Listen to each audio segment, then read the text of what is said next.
Hello guys, ito na yung update ng ating Gunmaster. Nagsawa na siya sa tubig. Umalis na ako doon at umidagat na ako doon sa kakakuha ko ng Marine Spear. So yun, nakuha na naman natin yung tatlong Marine Spear card, pero hindi ko alam kung tama bang yun ang card sa accessories ko. Di ko pa alam, titingnan ko pa sa YouTube. So ito ngayon yung progress natin, yung mga cards. Yung mga refine ko, yun lang.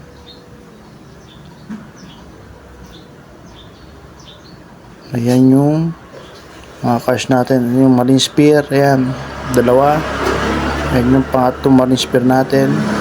Then nag-quest ako nung umaga, napadaan ako sa Sphinx, nakadrop ng Marduk, ayan.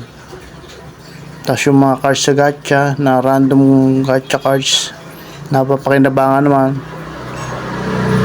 Ayan, yung mga cards sa accessories, sa armors, yan, kung ano lang pwedeng magamit, yun na lang. Wala pa tayong final card na gagamitin eh. Pinag-iisipan ko ba. Ayan yung mga galing sa event, yung namigay ng card. Selection album ba yan? Ayan. Ngayon ito, gusto ko nang palitan ng ano to eh, ng wolf. Kaya ako nandito ngayon sa wolf. Bala kong palitan ng wolf card yung sa marina, para bumilis-bulis naman yung tira. So ayan yung